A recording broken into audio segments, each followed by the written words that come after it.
ground operation and the occupation of certain islands in the Persian Gulf. There is no doubt that the President of the United States has become a pawn of the Prime Minister of the Zionist regime in the war of aggression against Iran, driven by pressure from the terrorist organization Mossad, exploiting his background in the Epstein case. The President of the United States, known as the most dishonest president in the world and lacking any intellectual or discursive stability, is utterly untrustworthy.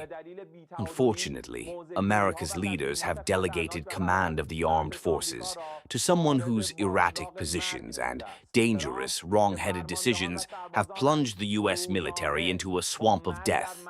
Trump, whose commanders and soldiers are grappling with death daily in the region due to their fear of being killed, have fled from destroyed bases and taken refuge in the service, population, and economic centers of regional countries, and of course will be targeted there as well.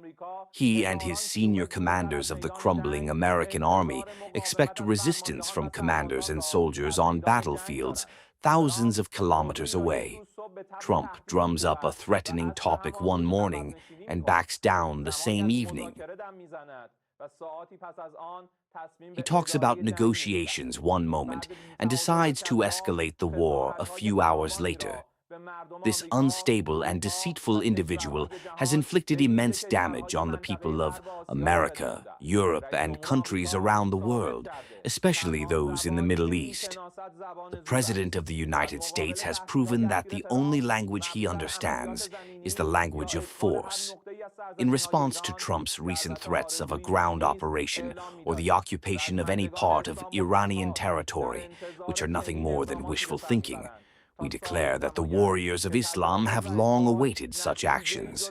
They will show that aggression and occupation lead only to the humiliating capture, dismemberment, and disappearance of the aggressors.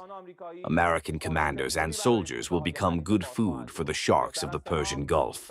It would be better if Trump and the leaders and commanders of the U.S. military studied the history of Iran once and learned a lesson from the valiant Iranian people's confrontations with aggressors throughout history, and did not lead their soldiers into captivity and death within the delusional circle of the unstable American president, nor turn the American people into mourners on a wide scale. The powerful Iranian armed forces will eagerly await the moment to obliterate your army if the American president's threat, an embodiment of delusion and lies, is carried out.